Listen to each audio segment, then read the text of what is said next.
இஸ்ரவேல் மக்கள் வாக்களிக்கப்பட்ட தேசத்தின் எல்லையில் நிற்கின்றனர். மோசே அவர்கள் உடன் அந்த தேசத்திற்குள் செல்லமாட்டார் என்பதை அறிவார். ஆகையால் அவர் ஒரு அன்பான தந்தையைப் போல கடைசி அறிவுரைகளை வழங்குகிறார். அவர் கட்டளைகளை மட்டும் தரவில்லை, காரணங்களையும் கூறுகிறார். அவர் அவர்களுக்கு கர்த்தர் யார் என்பதை நினைவுபடுத்துகிறார். கர்த்தர் விசுவாசமுள்ளவர், வல்லமைமிக்கவர், இரக்கமுள்ளவர், உடன்படிக்கையை காக்கும் தேவன். உபாகமம் 7 முதல் 9 அதிகாரங்களில் மோசே எச்சரிக்கிறார், உண்மையான ஆபத்து வெளியில் இல்லை, அது உள்ளத்தில் உள்ளது. அந்த ஆபத்து மறத்தல். மக்கள் கர்த்தரை மறந்துவிட்டால் தங்களை நம்ப ஆரம்பிப்பார்கள்.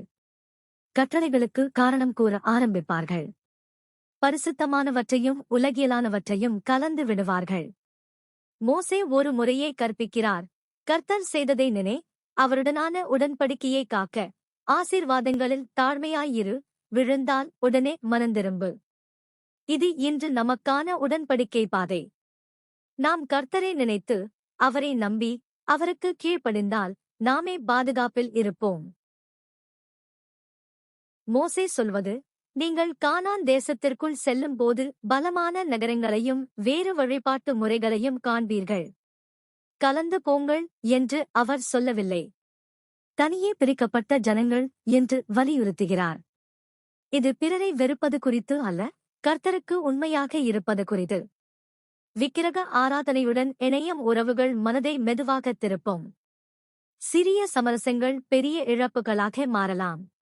மோசே நினைவுபடுத்துகிறார், கர்த்தர் அவர்களைத் தேர்ந்தெடுத்தது அவர்கள் பெரியவர்கள் என்பதாலல்ல, அவர் அன்பினாலும் உடன்படிக்கையை காக்கும் விசுவாசத்தினாலும்.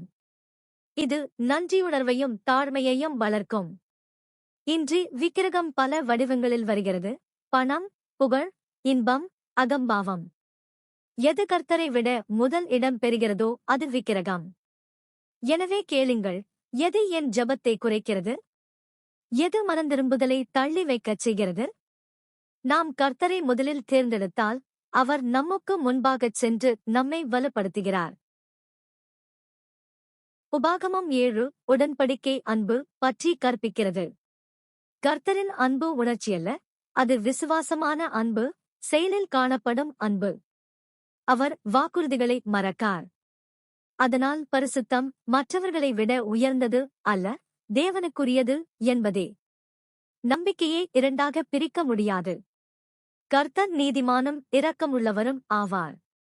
விக்கிரகங்களை அகற்றும்படி கட்டளையிடுவது அழிவைத் தவிர்க்க, விக்கிரகம் சமாதானத்தையும் குடும்ப ஒன்றிப்பையும் ஆன்மீக சக்தியையும் கவர்கிறது. ஆனால் கர்த்தரின் உடன்படிக்கையில் இரக்கம் உள்ளது. இரக்கம் சத்தியத்தை அழிப்பதில்லை, திரும்ப வர ஒரு வழியைத் தருகிறது.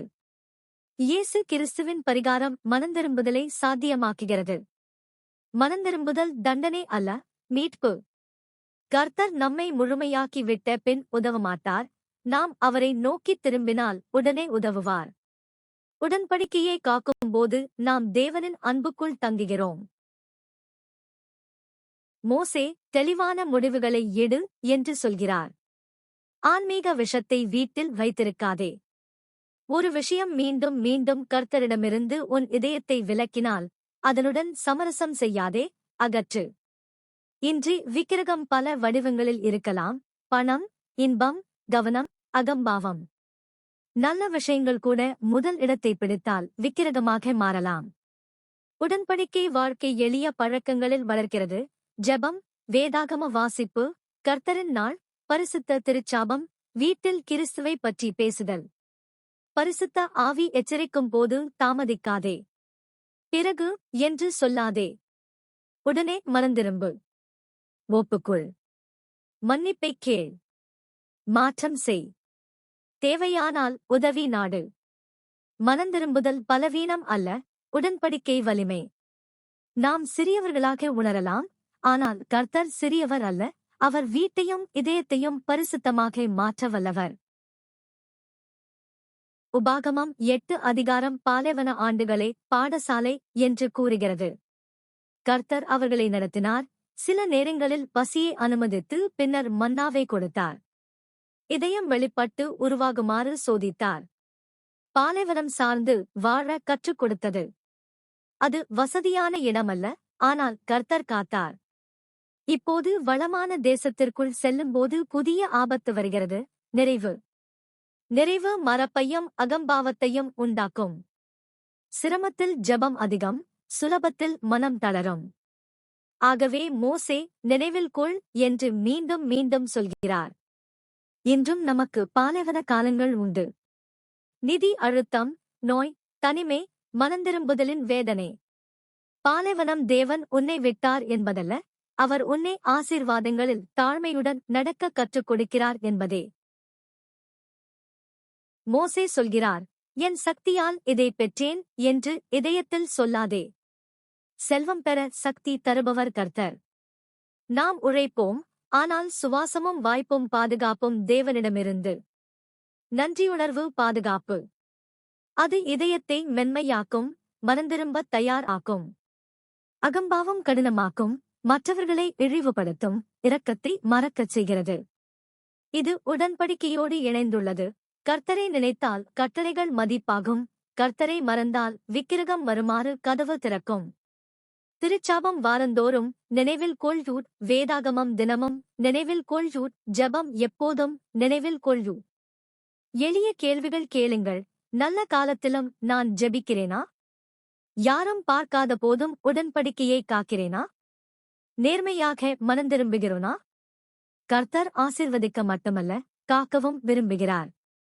அதனால் மூலத்தை நினைத்து மகிமையை அவருக்கே கொடுங்கள். மோசே எச்சரிக்கையை தாண்டி தீர்வை தருகிறார். நினைவில் கொள் என்ற பயிற்சி. முதலில் தேவன் செய்ததை எழுதி பதிவு செய். ஜெபத்திற்கு கிடைத்த பதில்களைச் சேமி. அடுத்த சோதனையில் அது சாட்சியாக இருக்கும். இரண்டாவது, வெளிப்படையாக நன்றி சொல். மூன்றாவது, தாராளமாக கொடு. வளம் சுயநலத்தை வளர்த்தால் ஆபத்து, அன்பை வளர்த்தால் பரிசுத்தம். நான்காவது, வளமான காலத்திலும் சேவை செய். ஐந்தாவது, கற்றுக்கொள்ளும் மனத்தை காப்பாற்று. பரிசுத்த ஆவி திருத்தும்போது கோபப்படாதே, அது இரக்கம். நாம் எதை ஆராதிக்கிறோமோ அதுபோல ஆகிறோம். பணத்தை ஆராதித்தால் கவலை, கவனத்தை ஆராதித்தால் நிலையில்லாத மனம். ஆனால் இயேசு கிறிஸ்துவை ஆராதித்தால் நாம் நிலையானவர்களாகவும் தூயவர்களாகவும் அன்புள்ளவர்களாகவும் ஆகிறோம். இன்று ஒரு நினைவில் கொள் பழக்கத்தை தேர்ந்தெடுத்து ஒரு வாரம், பிறகு ஒரு மாதம் தொடருங்கள். இதயம் மாறும். உபாகமம் 9 அதிகாரம் ஒரு மறைமுக பொய்யை வெட்டி நீக்குகிறது. என் நீதியின் காரணமாக தேவன் இதைத் தருகிறார் என்று சொல்லாதே. மோசே கடந்த கால புலம்பல்கள், சந்தேகங்கள், கீழ்ப்படியாமையை நினைவுபடுத்துகிறார். அவமானப்படுத்த அல்ல, அகம்பாவத்திலிருந்து காப்பாற்ற. அகம்பாவம் வரலாற்றை மாற்றுகிறது. இரக்கத்தை மறக்கச் செய்கிறது. பரிகாரத்தை மறக்கச் செய்கிறது. ஆசீர்வாதம் தேவனின் விசுவாசத்தின் சான்று, மனித மேன்மையின் சான்றல்ல. இன்றும் வெற்றி வந்தால் நான் செய்தேன் என்று நினைக்கலாம். மோசே கற்றுக் கொடுப்பது, கர்த்தரே முன் செல்கிறார். ஷூட் பாதுகாப்பான மனப்பாங்கு. கர்த்தாவே, நான் உம்மை தேவைப்படுகிறேன். நான் கீழ்ப்படிவேன். நான் உடனே மனந்திரும்புவேன். உம்முடைய மகிமையை நான் எடுத்துக்கொள்ள மாட்டேன். இந்த தாழ்மை ஆசீர்வாதங்களில் நம்மை காக்கும். மோசே போர்க்காலை சம்பவத்தை நினைவுபடுத்துகிறார். இது கடுமையான பாவம். ஆனால் அவர் அவர்களுக்காக நோன்பிருந்து ஜெபித்தார். அவர் நடுவில் நின்றார். இது இயேசு கிறிஸ்துவை சுட்டிக்காட்டுகிறது. கிறிஸ்து நம் மத்தியஸ்தர். அவர் பரிகாரம் செய்து நம்மை மீட்கிறார். இந்த கோட்பாடு 2 உண்மைகளை ஒன்றாக பிடிக்கச் சொல்கிறது. பாவம் உண்மை, மனந்திரும்புதல் கட்டளை. ஆனால் மன்னிப்பும் உண்மை, உடன்படிக்கை இரக்கமும் உண்மை. தேவன் திரும்ப வரும் ஒருவரை சுத்திகரிக்க விரும்புகிறார். நாம் பிறருக்காகவும் ஜெபிக்கலாம். பாவத்தை அழகுபடுத்தாமல், அன்பை நிறுத்தாமல், மனந்திரும்புதலை அழைக்கலாம். நீ உன் கடந்த காலத்தால் முடிவடையவில்லை. கிறிஸ்துவின் பரிகாரம் சக்தி. மறைக்காதே, தாமதிக்காதே, கர்த்தரிடம் திரும்பு. மோசே இறுதியாகச் சொல்வது, தாழ்மையாயிருங்கள். தாழ்மை என்பது உடன்படிக்கையின் மனநிலை. தேவன் யார், நாம் யார் என்பதை உண்மையாக அறிதல். தேவன் பரிசுத்தர், அவர் கொடுப்பவர், அவர் இரட்சிப்பவர், நான் அவரே தேவைப்படுகிறேன். தாழ்மை எப்படி தங்கியிருக்கும்? ஜெபம், வேதாகமம், கர்த்தரின் நாள், பரிசுத்த திருச்சாபம், இவை தாழ்மையின் பழக்கங்கள். பாவம் செய்தால் பெயரை மாற்றாதே, ஒப்புக்கொள், திரும்பு, தேவையானால் உதவி நாடு. நான் மற்றவர்களை விட நல்லவன் என்ற கதை விஷம். ஆசீர்வாதங்களை வெளியே திருப்பு. உனக்கு அதிகம் கொடுத்தால் நீ அதிகம் சேவை செய். அமைதியாக சேவை செய்வது அகம்பாவத்தை கொல்லும். உபாகமம் 7:9 நமக்கு அழைப்பு. பரிசுத்தமாக இரு, கர்த்தரை நினை, தாழ்மையாய் இரு, உடனே மனந்திரும்பு, இயேசு கிறிஸ்துவை நம்பு. கர்த்தர் நம்மை வாக்குத்தத்தங்களில் நடத்துவார், நம் இதயத்தையும் காக்குவார்.